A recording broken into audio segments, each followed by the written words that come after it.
அடுத்து பார்ப்போம் என்ன சொல்றாங்கன்னா, காப்புறுதி கட்டணம் 40,000. காப்புறுதி கட்டணம் பார்த்தீங்கன்னா, அந்த ரொஷான் நிறுவனத்துக்கு பார்த்தீங்கன்னா, அதில இன்னொன்னு குடுத்திருக்கிறாங்க பார்த்தீங்கன்னா, 50% 20% நம்ம திருப்பி இருக்கும். அதே சேம் டைம் பார்த்தீங்கன்னா, 50% பார்த்தீங்கன்னா, காசாக நம்ம செலுத்தியிருக்குமா. 50% பார்த்தீங்கன்னா, காசாக நம்ம செலுத்தியிருக்குமா. சரி, அப்ப ரொஷான் நிறுவனத்திலிருந்து கொள்வனவு செய்யப்பட்ட இருப்புகள் பார்த்தீங்கன்னா, ஃபர்ஸ்ட் ஆரம்பத்தில 5,00,000 எவ்வளோ? ஆரம்பத்தில பார்த்தீங்கன்னா, 5,00,000 நம்ம கொள்வனவு செஞ்சிருக்கோம். இந்த 5,00,000 பார்த்தீங்கன்னா, 1,00,000 கிரயமான இருப்பு வந்து நம்ம திருப்பி அனுப்பிட்டோம். அப்ப இன்னும் அவருக்கு எவ்வளவு காசா செலுத்த இருக்குன்னா, ரூ. 4,00,000 காசா செலுத்த இருக்குது. கடன் ரொஷான் என்பது பார்த்தீங்கன்னா கடன் கொடுத்தோர். அப்ப கடன் கொடுத்தோருக்கு நம்ம எவ்வளவு செலுத்த வேண்டி காணப்படுதுன்னா, ரூ. 4,00,000 பார்த்தீங்கன்னா காசு செலுத்த வேண்டி காணப்படுது. இந்த செலுத்த வேண்டிய காசுல எத்தனை வீதம் செலுத்துறாங்களா? 50%. அப்ப 50% அதுக்கு நம்ம 50 கண்டுபிடிக்க போறோம். 4,00,000 4,00,000 தர 100ன் மேல் எத்தனை வீதம் போட போறோம்னா 50 வீதம். 50 வீதம் போட்டோம்னா ஆட்டோமேட்டிக்கா வரப்போது 2,00,000 வரப்போகுது. அப்படி இல்லைன்னா இந்த 4,00,000 வந்து 2ஆல பிரிச்சாலும்னாது ஒரு வீதம் வந்துடும். அந்த ஒரு வீதம் வந்து 50 வீதம் சமனா இருக்கும். எவ்வளவு வரப்போகுது? ரூ. 2,00,000 வரப்போகுது. அப்ப இந்த ரூ. 2,00,000 பார்த்தீங்கன்னா என்ன செய்யணுமா? ரமேஷ் என்றவருக்கு நம்ம கொடுக்குறோம். அப்ப கடன் கொடுத்தவருக்கு நம்ம காசா கொடுக்க போறோம். அப்ப கடன் கொடுத்தவருக்கு காசா கொடுக்குற சந்தர்ப்பத்தில் அதுக்கும் பார்த்தீங்கன்னா இரட்டை பதிவு பார்த்தீங்கன்னா 2 வரவு என்ன செலவு 2 வந்திருக்கும். ஸோ ஒன்று பார்த்தீங்கன்னா காசு கணக்கு, ஒன்று பார்த்தீங்கன்னா காசு கணக்கு, அடுத்து பார்த்தீங்கன்னா கடன் கொடுத்தோர் கணக்கு, கடன் கொடுத்தோர் கணக்கு. ஸோ நம்ம காசை 2,00,000 கொடுத்துருந்தோம்னா நம்முடைய பொறுப்பு குறைவடையக்கூடியதாக காணப்படும். அப்ப கடன் கொடுத்தோர் கணக்கு நம்ம வரவுல வச்சிருப்போம். காசுன்னு எழுதி 2,00,000 வச்சிருப்போம். கடன் கொடுத்தோர் கணக்கு வரவு 2,00,000, காசு கணக்கு செலவு 2,00,000. அப்ப காசு கணக்குல செலவு வச்சிருப்போம். என்ன வச்சிருப்போம்னா கடன் கொடுத்தோர் எழுதி ரூ. 2,00,000 வச்சிருப்போம். இதுக்கான விளம்பரம் எழுதிருப்பீங்க. எப்படி விளம்பரம் எழுதிருப்பீங்கன்னா, கடன் கொடுத்தோருக்கு 50% பார்த்தீங்கன்னா காசாக செலுத்தப்பட்டது. இல்லாட்டி கடன் கொடுத்தோருக்கு பார்த்தீங்கன்னா ரூ. 2,00,000 காசாக செலுத்தப்பட்டது. இல்லாட்டி பார்த்தீங்கன்னா கடன் கொடுத்தோருக்கு இரண்டில் ஒன்றில் 2 வீதம் பார்த்தீங்கன்னா அது அரைவாசி பார்த்தீங்கன்னா காசாக கொடுக்கப்பட்டது. நீங்க எப்படி வேணாலும் இருந்தாலும் இந்த வாட்ச பிறகு உங்களுக்கு எப்படி ஈஸியா விளங்குதோ அதன் அடிப்படையில் பார்த்தீங்கன்னா விளம்பரம் நீங்க எழுதி கொள்ளுங்க.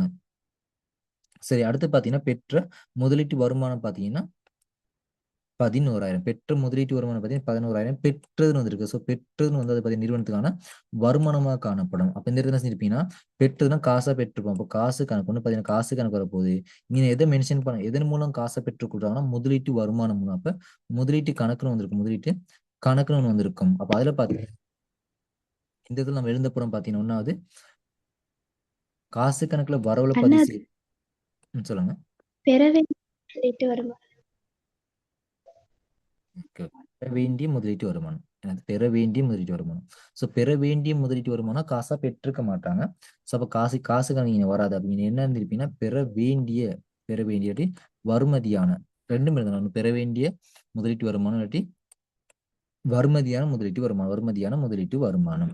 அப்ப வருமதியான முதலீட்டு வருமானம் பார்த்தீங்கன்னா நம்ம காசா பெற்றாலும் காசா பெற வேண்டி காணப்பட்டாலும் அது என்ன இருக்க போகுது? நிறுவனத்துக்கான சொத்தாக காணப்பட போகுது. அப்ப பெற வேண்டிய இல்லாட்டி வருமதியான முதலீட்டு வருமான கணக்குல வரவுல எழுந்திருப்பீங்க. என்ன எழுந்திருப்பீங்கன்னா 11,000 எழுந்திருப்பீங்க. முதலீட்டு வருமான கணக்குன்னு போட்டு. அடுத்து பார்த்தீங்கன்னா முதலீட்டு கணக்கு, முதலீட்டு வருமான கணக்குல செலவுல எழுந்திருப்பீங்க. முதலீட்டு வருமானம்னு பார்த்தீங்கன்னா ஒரு வருமானமா காணப்பட போகுது. அப்ப முதலீட்டு வருமான கணக்கு செலவுல எழுந்திருப்பீங்க. என்ன எழுந்திருப்பீங்கன்னா பெற வேண்டிய வருமானம் இல்லாட்டி பெற வேண்டிய இல்லாட்டி வருமதியான வருமானம் போட்டு 1,10,000 என்ன செஞ்சிருப்பீங்கன்னா பதிவு செஞ்சிருப்பீங்க. 1,10,000ல 11,000 ரூபாய். 11,000 ரூபாய் என்ன செஞ்சிருப்பீங்கன்னா பதிவு செஞ்சிருப்பீங்க. இதுக்கு விளம்பரம் எழுந்திருப்பீங்க. பெற வேண்டிய வருமானம், பெற வேண்டிய முதலீட்டு வருமானம் இல்லாட்டி ஒரு 11,000 பெற வேண்டிய முதலீட்டு வருமானம்னு எப்படி வேணாலும் எழுந்திருக்கலாம். இதுல டவுட் இருக்குதா? இல்லண்ணா. அடுத்து ஞாபகம் வச்சுக்கணும், இந்த பெற வேண்டிய வருமானம் முற்பண செலவுகள்லாம் பார்த்தீங்கன்னா நிறுவனத்துக்கான ஒரு சொத்தாக காணப்படும். நடைமுறை சொத்தாக காணப்படும். அடுத்து பார்த்தீங்கன்னா என்ன சொல்றாங்கன்னா குமார் நிறுவனத்துக்கு விற்பனை. அப்ப குமார் நிறுவனத்துக்கு விற்பனைனா ஒரு நபருடைய பேரு அது ஒரு நிறுவனத்துடைய பேரை குறிப்பிட்டு வந்து அது என்ன இருக்க போகுதுன்னா கடன் விற்பனை அல்லது கடன் கொள்வனவாக இருக்க போகுது. அப்ப என்ன பாத்தீங்கன்னா குமார் நிறுவனத்துக்கு விற்பனைனா கடன் விற்பனையா இருக்க போகுது. ஸோ அப்ப கடன் விற்பனைனா கடன் பட்டோடு சம்மந்தப்படாது. கடன் பட்டோர் சம்மந்தப்படாது. அப்ப கடன் பட்டோர் கணக்கும் வரும். அதே மாதிரி பாத்தீங்கன்னா விற்பனை கணக்கும் வரும். விற்பனை கணக்கும் வரும். சரி, எவ்வளவுக்கு விற்பனை செய்யறாங்கன்னா 7,50,000 விற்பனை செய்யறாங்க. 7,50,000 என்ன செய்யறாங்கன்னா விற்பனை செய்யறாங்க. அப்ப 7,50,000னா நம்ம 7,50,000 இரட்டை பதிவு செய்ய போறோம். கடன் பட்டோர் கணக்கு வரவு, கடன் பட்டோரின் சொத்தா இருக்கும். அப்ப கடன் பட்டோர் கணக்கு வரவு வச்சிருப்பீங்க. விற்பனை எழுதி 7,50,000 வச்சிருப்பீங்க. அதே மாதிரி விற்பனை என்பது நிறுவனத்துக்கான ஒரு வருமானமா இருக்கும். வருமானம் என்ற அடிப்படையில பாத்தீங்கன்னா செலவுல பதிவு செஞ்சிருப்பீங்க. என்ன பதிவு செஞ்சிருப்பீங்கன்னா செலவுல பதிவு செஞ்சிருப்பீங்க. 7,50,000 என்ன செஞ்சிருப்பீங்கன்னா பதிவு செஞ்சிருப்பீங்க. 7,50,000 செஞ்சிருப்பீங்கன்னா பதிவு செஞ்சிருப்பீங்க. விற்பனை கணக்குல செலவுல பதிவு செஞ்சிருப்பீங்க. சரியா? இதுக்கு விளம்பரம் எழுந்திருப்பீங்க. எப்படி விளம்பரம் எழுந்திருப்பீங்கன்னா கடன் விற்பனை பார்த்தீங்கன்னா கடன் விற்பனை 7,50,000 இல்லாட்டி 7,50,000 பார்த்தீங்கன்னா கடன் விற்பனைன்னு விளம்பரம் எழுதியிருப்பீங்க. அடுத்து பாருங்க, 7,00,000 நம்ம விற்பனை செஞ்சிருக்கோம். விற்பனை செய்யப்பட்ட அதுக்கு பேர் என்ன சொல்றோம்னா குமார் நிறுவனம் திருப்பி பார்த்தீங்கன்னா 50,000 ரூபாயாம். அடுத்து குமார் நிறுவனத்துக்கு நம்ம திருப்பி இருக்கோம் பார்த்தீங்கன்னா 50,000 ரூபாய் திருப்பி இருக்குமா. அப்ப 50,000 திருப்பமா இருந்தா அது என்ன திருப்பமா இருக்கும் பார்த்தீங்கன்னா உட்திருப்பமா இருக்கும். அப்போ உட்திருப்பம் ஏன் சொல்றோம்னா நம்ம பொருளை கடனுக்கு விற்பனை செஞ்சிருக்கோம். இப்ப கடனுக்கு விற்பனை செய்யப்பட்டதுல பார்த்தீங்கன்னா அந்த வாடிக்கையாளர் வந்து பொருளை வாங்கிட்டு போயிருப்பாரு. ஏதோ ஒரு பிரச்சனை காரணமா மறுபடியும் அந்த வாடிக்கையாளர் பார்த்தீங்கன்னா நிறுவனத்துக்கு கொண்டு வர அப்ப நிறுவனத்துக்கு தான் வரப்போகுது. அப்ப அதனால வந்து உட்திருப்பம் உள்ளுக்கு என்ன செய்யப்படுறாங்கன்னா இருப்புகள் திருப்ப போறாங்க. அது உட்திருப்பமா இருக்கும். அப்போ உட்திரும்பலுக்கும் 2 கணக்கு வரப்போகுது. ஒண்ணு பாத்தீங்கன்னா உட்திரும்பல் கணக்கு, அடுத்து பாத்தீங்கன்னா கடன் பட்டோர் கணக்கு. உட்திரும்பல் கணக்கு அடுத்து கடன் பட்டோர் கணக்கு. உட்திரும்பல் பாத்தீங்கன்னா நிறுவனத்துக்கு வாரனால நிறுவனத்துக்கு சொத்து அதிகரிக்கும். அப்ப இந்த இடத்துல எழுந்திருப்பீங்க கடன் பட்டோர்னு எழுதி 50,000 இந்த இடத்துல எழுந்திருப்பீங்க என்னன்னு கடன் பட்டோர் கணக்கு செலவுல எழுந்திருப்பீங்க. கடன் பட்டோர் கணக்கு செலவுல உட்திருப்பம் எழுதி 50,000 எழுந்திருப்பீங்க. இதுக்கு விளம்பரம் எழுந்திருப்பீங்க. என்ன விளம்பரம் எழுந்திருப்பீங்கன்னா உட்திருப்பம் செய்யப்பட்ட இருப்புகள் 50,000, உட்திருப்பம் 50,000. அடுத்து கடன் பட்டோரால் திருப்பப்பட்ட இருப்பு 50,000 கூடயும் நீங்க அடுத்து விற்பனை திருப்பம் 50,000 கூடயும் நீங்க எழுந்திருக்கலாம். சரி, விளம்பரம் ரொம்ப முக்கியம் நான் கொடுக்குற இரட்டை பதிவுக்கு எல்லாத்துக்கும். சரியா? அடுத்து பாத்தீங்கன்னா இப்ப 50,000 ரிட்டர்ன் பண்ணிட்டாங்க. அடுத்து பாத்தீங்கன்னா மீதி உள்ள தொகையில மிகிதமா உள்ள தொகையில பாத்தீங்கன்னா எத்தனை வீதம் காசா பெற போறாங்களா 40 வீதம் பாத்தீங்கன்னா காசா பெற போறாங்களாம். அப்ப பெஸ்டா மீதமான தொகையை நம்ம கண்டுபிடிக்கணும். மொத்தம் 7,50,000 ரூபாய். இந்த 7,50,000 கடன் நம்ம விற்பனை செஞ்சிருக்கோம். அடுத்து பாத்தீங்கன்னா அதுல 50,000 ரிட்டர்ன் பண்ணிட்டாங்களாம். அப்ப 50,000 ரிட்டர்ன் பண்ணாங்கன்னா கடன் பட்டோடு தர வேண்டிய காசு குறைவடையும். 50,000 குறைவடையும். சோ கழிச்சோம்னா 7,00,000 பாத்தீங்கன்னா காசு தர வேண்டி இருக்கு. 7,00,000 பாத்தீங்கன்னா காசு தர வேண்டி இருக்குது. இந்த 7,00,000 காசுல பாத்தீங்கன்னா 7,00,000 காசுல பாத்தீங்கன்னா எவ்வளவு காசா தர போறாங்கன்னா 40 வீதம் காசா தர போறாங்க. அப்போ 100ன் மேல் எத்தனை வீதம் பார்க்க போறீங்கன்னா 40 வீதம் போட போறீங்க. அப்ப 40 வீதம் பாத்தீங்கன்னா எவ்வளவு வர போகுதுன்னா 2,80,000 வந்திருக்கும். எவ்வளவு 2,80,000 பாத்தீங்கன்னா காசா கொடுத்திருப்பாரு. 2,80,000 பாத்தீங்கன்னா அது காசா கொடுத்திருப்பாரு. அப்ப இந்த காசா கடன் பட்டோடு தந்திருந்தாருன்னா அப்ப அதுக்கு நம்ம பதிவு செஞ்சிருக்கணும். அதுக்கு எப்படி பதிவு செஞ்சிருப்போம்னா கடன் பட்டோடு காசா தந்தா காசு நிறுவனத்துக்கு வரப்போகுது. அப்ப காசு அதிகரிக்கும். அதே சேம் டைம் பாத்தீங்கன்னா கடன் பட்டோடு தர வேண்டிய காசு வந்து குறைவடையக்கூடியதா இருக்கும். அப்ப கடன் பட்டோடு என்னது குறைவடையக்கூடியதாக காணப்படும். அப்ப 2 கணக்கு வந்திருக்கும். ஒண்ணு பாத்தீங்கன்னா காசு கணக்கு, இன்னொன்னு பாத்தீங்கன்னா கடன் பட்டோர் கணக்கு. காசு கணக்குல வரவு வச்சிருப்பீங்க. இந்த இடத்துல கடன் பட்டோர்னு எழுதி 2,80,000 வச்சிருப்பீங்க. அதே மாதிரி பாத்தீங்கன்னா கடன் பட்டோர் கணக்குல செலவுல வச்சிருப்பீங்க. காசுன்னு எழுதி 2,80,000 ரூபாய் நம்ம பதிவு செஞ்சிருக்கோம்.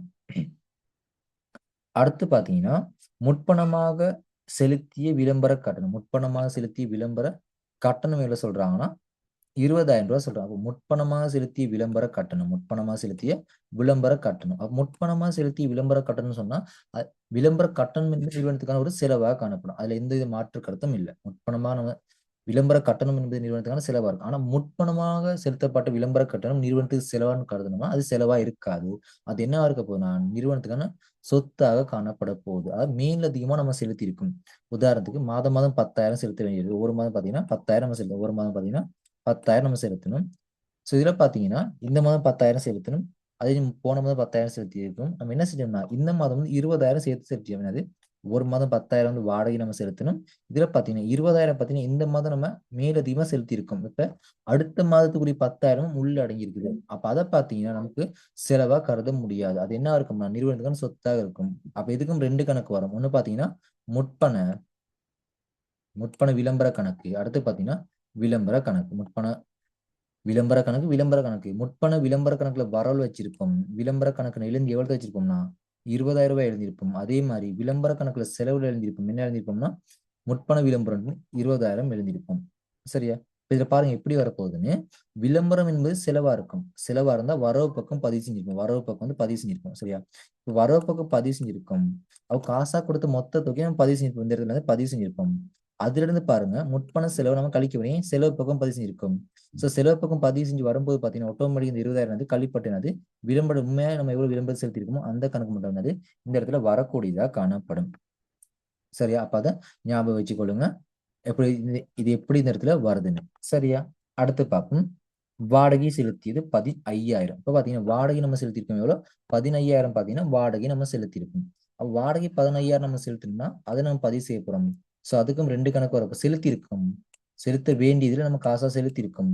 அப்ப காசா செலுத்தினது பாத்தீங்கன்னா 15,000னா காசு கண்டிப்பா குறைவடைஞ்சிருக்கும். அடுத்து பாத்தீங்கன்னா வாடகை என்பது பாத்தீங்கன்னா நிறுவனத்துக்கான ஒரு செலவாக காணும். வாடகை பெற்றதா இருந்தா வருமானமா இருக்கும், வாடகை செலுத்தியதா இருந்தா நிறுவன செலவா இருக்கும். அப்ப இந்த இடத்துல பாத்தீங்கன்னா வாடகை கணக்கும் காசு கணக்கும் வந்திருக்கும்.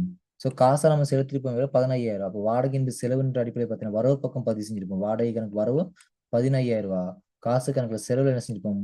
எழுந்திருப்போம் 15,000 ரூபாய் நம்ம எழுந்திருப்போம். அடுத்து பாத்தீங்கன்னா குமாரி நிறுவனம் அடுத்து பாத்தீங்கன்னா குமாரி சாரி அடுத்து பாத்தீங்கன்னா உரிமையாளர் பொருள் பற்று பாத்தீங்கன்னா 18,000. உரிமையாளருடைய பொருள் பற்று வந்து 18,000. உரிமையாளருடைய பொருள் பற்று பாத்தீங்கன்னா 18,000. உரிமையாளருடைய பொருள் பற்று பாத்தீங்கன்னா 18,000. அப்ப பொருள் பற்று செஞ்சிருக்காரு. சோ பற்ற ஞாபகம் வச்சுக்கொள்ளுங்க, நிறுவனத்துக்கான செலவா கருத முடியாது. அதே சேம் டைம் பாத்தீங்கன்னா பொருள் பற்ற வந்து எந்த இடத்துல கழிப்பீங்கன்னா இந்த வருமான கூற்றுல கொள்வனவு கீழே பாத்தீங்கன்னா இந்த பொருள் பற்று நம்ம கழிக்கக்கூடியதாக காணப்படும். சோ அப்ப இதில் பார்ப்போம். இந்த பொருள் பற்றுக்கான இரட்டை பதிவு பார்த்தீங்கன்னா இதுக்கும் என்னது 2 இரட்டை பதிவு வந்து வரக்கூடியதாக காணப்படும். ஒன்று பார்த்தீங்கன்னா பற்று கணக்கு, அடுத்து பார்த்தீங்கன்னா இருப்பு கணக்கு அல்லது கொள்வனவு கணக்கு, இது போடலாம் காணப்படும். இல்லாட்டி டிரெக்டா நீங்க பொருள் கணக்கு போடலாம். சபையில பார்ப்போம். எவ்வளவு பற்றிருக்காருன்னா 18,000 பொருள் பற்றிருக்காரு. பொருள் பற்று 18,000. பற்று கணக்கு வரவுல வச்சிருப்பீங்க. பற்று கணக்கு வரவுல 18,000 ரூபாவும், அதே சேம் டைம் இந்த இருப்பு கணக்குல செலவு வச்சிருப்பீங்க. எவ்வளவு வச்சிருப்பீங்கன்னா 18,000. இருப்பு கொள்வனவு என்பது பாத்தீங்கன்னா வரவு மீதியா இருக்கும். அதோட மீதி பாத்தீங்கன்னா வரவு மீதியா இருக்கும். இப்ப கொள்வனவு பற்று நேர பாத்தீங்கன்னா கொள்வனவு இருப்பெல்லாம் குறைவடையக்கூடியதா இருக்கும். அதனால செலவு பக்கம் பதிவு செஞ்சிருக்கும். இதுக்கு விளம்பரம் எழுந்திருப்பீங்க. பொருள் பற்று பாத்தீங்கன்னா 18,000 ரூபாய் பொருள் பற்று எழுந்திருப்பீங்க. அடுத்து பாத்தீங்கன்னா உரிமையாளரால் காசாக ஈடுபடுத்திய மூலதனம் பாத்தீங்கன்னா 5 லட்சம். உரிமையாளர் காசாக ஈடுபடுத்திய மூலதனம் பாத்தீங்கன்னா 5 லட்சம் ரூபாய். அப்ப இது பாத்தீங்கன்னா மேலதிக மூலதனமாவும் இருக்கலாம், இல்லாட்டி அது மென்ஷன் பண்ணுவாங்க. மேலதிக மூலதனம் மென்ஷன் பண்ணுவாங்க. அப்ப இது பாத்தீங்கன்னா உரிமையாக ஈடுபடுத்தப்பட்ட மூலதனம் பாத்தீங்கன்னா காசாக ஈடுபடுத்தப்பட்ட மூலதனம் பாத்தீங்கன்னா எவ்வளவுன்னு சொல்றாங்கன்னா 5 லட்சம் ரூபாய் சொல்றாங்க. சரி, அப்ப அந்த 5 லட்சத்துக்கான இரட்டை பதிவு பாத்தீங்கன்னா காசாக ஈடுபடுத்தினா காசு நம்ம நிறுவனத்தை நம்ம கணக்கு செய்யறோம். அப்ப நிறுவனத்துக்கு காசா வந்திருக்கும். அப்ப காசு கணக்கு தாக்கத்தை ஏற்படுத்தும். அதே மாதிரி பாத்தீங்கன்னா உரிமையாண்மை கணக்கு மூலதன கணக்கு போடலாம். மூலதன கணக்கு. சரியா? அப்ப இங்க பாத்தீங்கன்னா காசு கணக்குல வரவுல பதிவு செஞ்சிருப்போம். எவ்வளவு பதிவு செஞ்சிருப்போம்? மூலதனம் எழுந்தி 5 லட்சம் ரூபாய் பதிவு செஞ்சிருப்போம். அதே சேம் டைம் பாத்தீங்கன்னா மூலதன கணக்குல செலவு எழுந்திருப்போம். இந்த இடத்துல காசுன்னு எழுந்தி என்ன செஞ்சிருப்போம்னா 5 லட்சம் ரூபாய பதிவு செஞ்சிருப்போம். இதுக்கு விளம்பரம் எழுந்திருப்பீங்க. காசாக ஈடுபடுத்தப்பட்ட மூலதனம் ரூபாய் 5 லட்சம். எப்படி வேணாலும் எழுதலாம். அப்படி 5 லட்சம் ரூபாய் காசாக ஈடுபடுத்தப்பட்டது. 5 லட்சம் ரூபாய் பாத்தீங்கன்னா காசாக ஈடுபடுத்தப்பட்ட மூலதனம் கூட நீங்க எழுதலாம். அதுக்கு நீங்க அதை வாட்ச பிறகு எவ்வளவு ஈஸியா உங்களுக்கு விளங்குதோ அதுக்கு ஏத்த மாதிரி என்ன செய்யணும், அதை நீங்க எழுதி கொள்ளுங்க. அடுத்து நம்ம என்ன பார்க்க போறோம்னா காணி கொள்வனவு பார்த்தீங்கன்னா 15 லட்சம் ரூபாய். காணி கொள்வனவு பார்த்தீங்கன்னா 15 லட்சம் ரூபாய். ஸோ இப்போ காணி கொள்வனவு பார்த்தீங்கன்னா நீண்ட கால நடைமுறை அல்லா சொத்துக்கு வந்து உள்ளடக்கூடியதாக காணப்பட போகுது. ஸோ இது கொள்வனவு செஞ்சிருக்காங்க. அப்போ கொள்வனவு சும்மா சொல்லி அது என்ன கொள்வனவாக போகுதுன்னா காசு கொள்வனவாக கருதப்படும். அப்ப காசு கொள்வனவு என்ற அடிப்படையில் பார்த்தீங்கன்னா காணி கொள்வனவு செஞ்ச காணி என்பது நிறுவனத்துக்கான ஒரு சொத்தாக காணப்படும். அப்ப காணி கணக்கு, அடுத்து பாத்தீங்கன்னா காசு கணக்கு. அப்ப 2 கணக்கு வரக்கூடியதா இருக்கும். காணி கணக்கு, இன்னொன்னு காசு கணக்கு. சோ இதுல பாத்தீங்கன்னா காணி கணக்குல வரவுல பதிவு செஞ்சிருப்போம். எவ்வளவு பதிவு செஞ்சிருப்போம்னா காசுன்னு எழுதி 15 லட்சத்தை நம்ம எழுந்திருப்போம். அதே மாதிரி காசு கணக்குல செலவுல எழுந்திருப்போம். காசு கணக்கு செலவுல காணின்னு எழுதி 15 லட்சம் ரூபாய் பாத்தீங்கன்னா எழுந்திருப்போம். 15 லட்சம் ரூபாய் பாத்தீங்கன்னா எழுதி இருப்போம் காசு கணக்குல செலவு பக்கத்துல. இதுக்கு விளம்பரம் எழுந்திருப்பீங்க. காசு கொள்வனவு செய்யப்பட்ட காணி 15 லட்சம் பெறுமதியான காணி காசு கொள்வனவு செய்யப்பட்டது. எப்படி வேணாலும் நீங்க எழுதி இருக்கலாம். அடுத்து பாத்தீங்கன்னா என்ன சொல்றாங்கன்னா கட்டிட பெருமானத்தை 1 லட்சம் ரூபாய். கட்டிட பெருமானத்தை பாத்தீங்கன்னா 1 லட்சம் ரூபாய். அப்ப கட்டிட பெருமானத்தை 1 லட்சம் ரூபாய் இருந்தா அதுக்கும் பாத்தீங்கன்னா 2 இரட்டை பதிவு வந்து வரக்கூடியதாக இருக்கும். 2 இரட்டை பதிவு வரக்கூடியதாக இருக்கும். ஒண்ணு பாத்தீங்கன்னா கட்டிட கணக்குன்னு சொல்லலாம், அல்லது பெருமான தேய்வு ஏற்பாட்டு கணக்குன்னு சொல்லலாம். அடுத்து பாத்தீங்கன்னா தேய்வு கணக்கு. சரியா? எவ்வளவு கட்டிட பெருமான தேய்வு சொல்றாங்கன்னா 1 லட்சம் ரூபாய் சொல்றாங்க. அப்போ 1 லட்சம் ரூபாய் கட்டிட பெருமான தேய்வு இருந்தா தேய்வு என்பது பாத்தீங்கன்னா நிறுவனத்துக்கான ஒரு செலவாக இருக்கும். அப்ப தேய்வு பத்தி நிறுவன செலவா இருக்கனால தேய்வு கணக்குல வரவு வைக்க போறோம். கட்டிடம் எழுந்தி எவ்வளவு வைக்க போறோம்னா 1,00,000 வைக்க போறோம். அதே சேம் டைம் பாத்தீங்கன்னா கட்டிட கணக்கு அல்லது பெருமான தேய்வு ஏற்பாட்டு கணக்குல செலவு பக்கம் வைக்க போறோம். எவ்வளவு வைக்க போறோம்னா 1,00,000 வைக்க போறோம். என்னென்ன எழுதி வைக்க போறோம்னா தேய்வு கணக்கு. ஏன் நம்ம தேய்வு செய்வதன் மூலம் பாத்தீங்கன்னா சொத்துன்ற பெருமதி என்ன செய்யக்கூடியதாக காணப்படும்னா குறைவடையக்கூடியதாக காணப்படும். அப்ப அது நீங்க கவனம் செலுத்தணும். சரியா? அப்ப அதுவும் முக்கியம். அப்ப இதுக்கு விளம்பரம் எழுதிருப்பீங்க.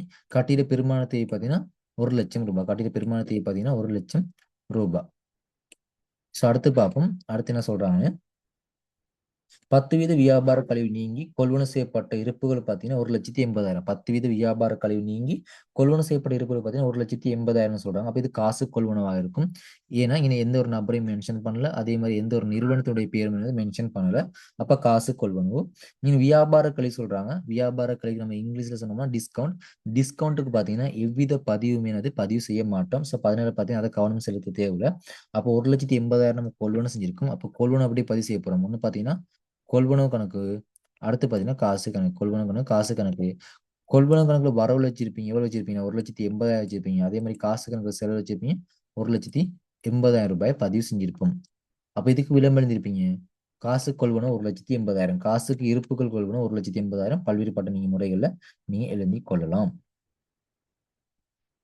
அடுத்து பாத்தீங்கன்னா 10 வியாபார கழிவு கழிக்கப்பட்ட பின்னர் உடன் காசு விற்பனை பார்த்தீங்கன்னா 7,20,000. ஸோ அதே மாதிரி தான் இருக்குது. வியாபார கழிவு கழிக்கப்பட்ட பின்னர் பார்த்தீங்கன்னா உடன் காசு விற்பனை பார்த்தீங்கன்னா 7,20,000. அப்போ வியாபார கழிவுக்கு பார்த்தீங்கன்னா எவ்வித பதிவுமே இல்லை. ஸோ அதை நம்ம கவனம் செலுத்த தேவையில்லை.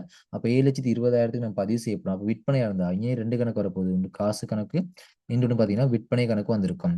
ஸோ காசு கணக்குல வரவு வச்சிருப்பீங்க. விற்பனை எழுந்தி எவ்வளவு பதிவு செஞ்சிருப்போம்னா 7,20,000 ரூபாய். 7,20,000. அதே மாதிரி விற்பனை கணக்குல செலவுல இந்த இடத்துல காசு எழுதி 7,20,000 நம்ம பதிவு செஞ்சிருப்போம். அடுத்து வங்கி வட்டி செலுத்திய சொல்றாங்க. அப்ப வங்கி கடனுக்காக செலுத்திய வட்டி மாத்திரம் சொல்லியிருக்காங்க. அப்ப வங்கி கடனுக்காக செலுத்திய வட்டி பார்த்தீங்கன்னா நிறுவனத்துக்கான ஒரு செலவா இருக்கும். அதே தவணை கட்டணம் பார்த்தீங்கன்னா நிறுவனத்துக்கான செலவாக காணப்பட மாட்டாது. அப்ப இதுல பாத்தீங்கன்னா வங்கி கடன் வட்டி எவ்வளவு சொல்றாங்கன்னா 16,000 ரூபாய். அப்ப வட்டி பாத்தீங்கன்னா நிறுவனத்துக்கான ஒரு செலவாக கருதப்படும். அப்ப வட்டி கணக்குன்னு வரப்போகுது. அதே மாதிரி பாத்தீங்கன்னா செலுத்தியன்னு சொல்றாங்க. அப்ப காசு கணக்கு வரக்கூடியதா இருக்கும். அப்ப செலுத்தியும் சொல்றாங்க காசு கணக்கு வரக்கூடியதா காணப்படும். அப்ப வங்கி வட்டி கணக்குல வரவுல காசு நிறுத்தி 16,000 வைப்பீங்க. அதே மாதிரி காசு கணக்குல செலவு வைப்பீங்க. வட்டி நிறுத்தி 16,000 வைப்போம். இதுக்கான விளம்பரம் எழுதியிருப்பீங்க. வட்டி செலுத்தியது இல்லாட்டி வங்கி கடனுக்கான வட்டி செலுத்தியது நீங்க எழுந்திருக்கலாம். அப்படி எழுந்திருந்தா இது சரியா இருக்கும். அடுத்து பாத்தீங்கன்னா அடுத்து என்ன சொல்றாங்கன்னா பெற்ற வங்கி கடன் சொல்றாங்க. சரியா? பெற்ற வங்கி கடன்.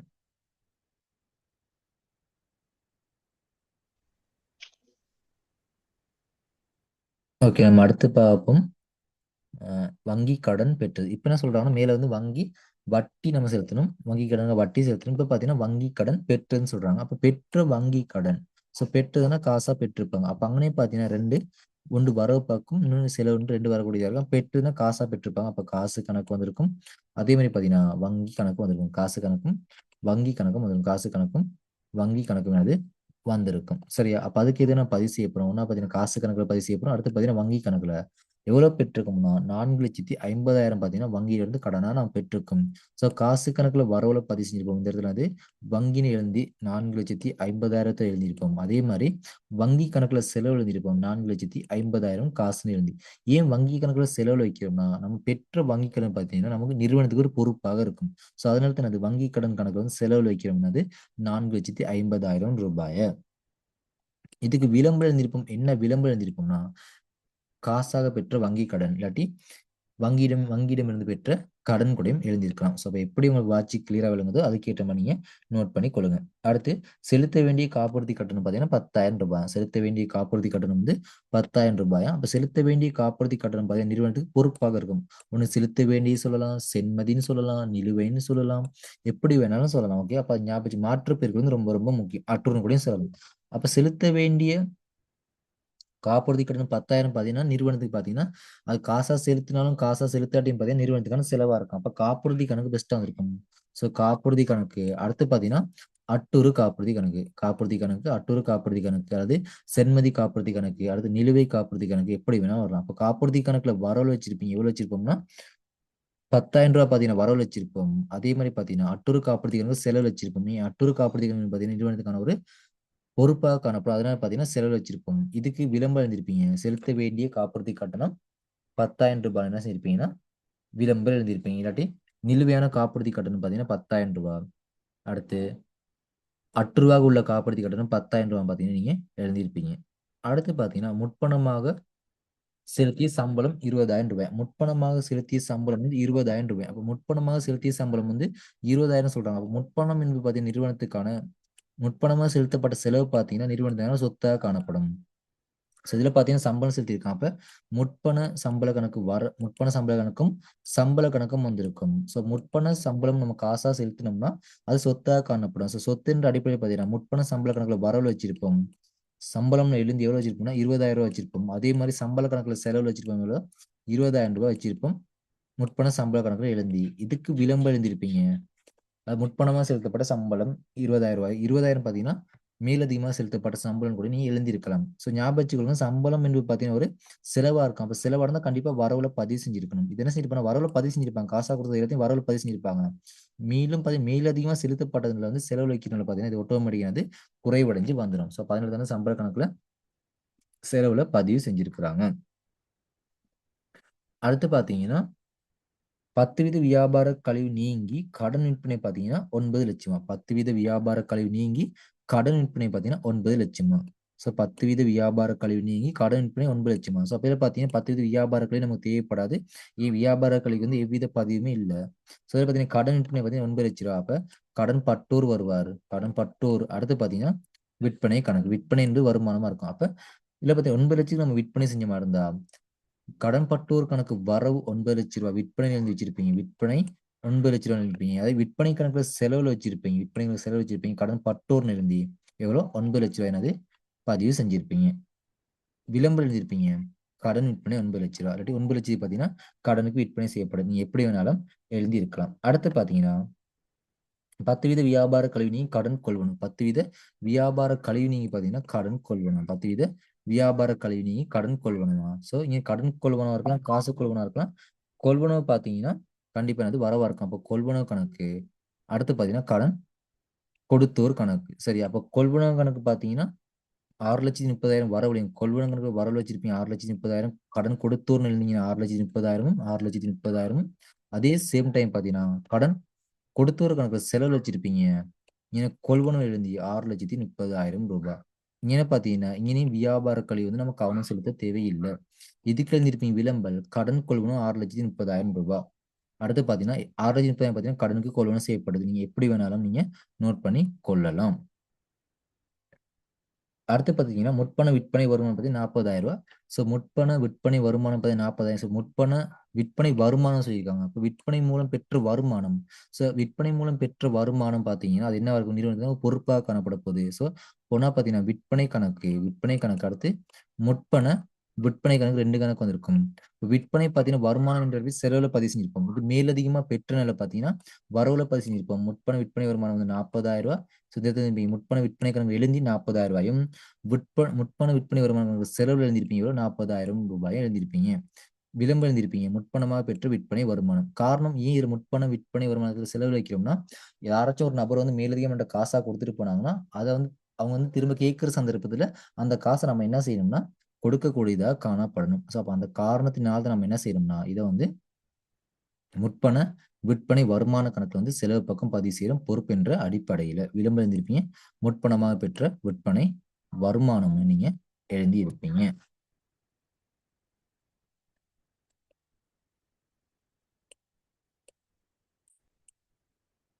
அடுத்து பாத்தீங்கன்னா என்ன கொடுத்துருக்காங்கன்னா கட்டிட கொள்வனவு. ஸோ கட்டிட கொள்வனவு பாத்தீங்கன்னா 50,000. கட்டிட கொள்வனவு 50,000. ஸோ கட்டிட கொள்வனவு 50,000 காசு கொள்வனவு இருக்க போது. ஸோ காசு கணக்கு வந்திருக்கும். அதே மாதிரி பாத்தீங்கன்னா கட்டிட கணக்கு வந்திருக்கும். ஸோ இதில் பாத்தீங்கன்னா காசு கணக்குல கட்டிட கணக்குல வரவுல வச்சிருப்பீங்க காசு எழுந்தி 50,000. காசு கணக்குல செலவு வச்சிருப்பீங்க கட்டிடம் எழுந்தி 50,000 வச்சிருப்பீங்க. விளம்பரம் எழுந்திருப்பீங்க கட்டிடம் கொள்வனவு செய்யப்பட்டது. 50,000 பெருமித கட்டிடம் கொள்வனவு செய்யப்பட்டது. அடுத்து காசு கட்டிடம் கொள்வனவு செய்யப்படுது. நீங்க எப்படி வேணாலும் இதை நோட் பண்ணி கொள்ளலாம். ஏன் கட்டிடம் வந்து வரவு வைக்கிறோம்னா ஒரு சொத்து நடைமுறை அல்லா சொத்துல பதிவு செய்யக்கூடியதா இருக்கும். அதே சேம் டைம்ல காசு குறைவடைனால சொத்து குறைவடையுது. சொத்து குறைவடைஞ்ச செலவு சொத்து அதிகரிச்சா வரவு என்ற அடிப்படையில் வந்து நம்ம பதிவு செஞ்சிருக்கோம். அடுத்து பாத்தீங்கன்னா கட்டிட பெருமான தேய்வு. கட்டிட பெருமான தேய்வு பாத்தீங்கன்னா 1,00,000 ரூபாய். அப்ப கட்டிட பெருமான தேய்வு 1,00,000 இரட்டை பை பாத்தீங்கன்னா தேய்வு கணக்கு வரவு 1,00,000 ரூபாய், அடுத்து தேய்வு ஏற்பாட்டு கணக்கு செலவு 1,00,000 ரூபாய், அல்லது கட்டிட கணக்கு செலவு 1,00,000 நீங்க வச்சிருப்பீங்க. கட்டிட கணக்குலையும் தேய்வு கணக்குலையும் வச்சிருப்பீங்க. தேய்வு கணக்கு வரவு 1,00,000 ரூபாய், கட்டிட கணக்கு செலவு 1,00,000 செஞ்சிருப்பீங்க, பதிவு செஞ்சிருப்பீங்க. விளம்பரம் எழுந்திருப்பீங்க கட்டிட பெருமான தேய்வு வந்து 1,00,000 ரூபாய்.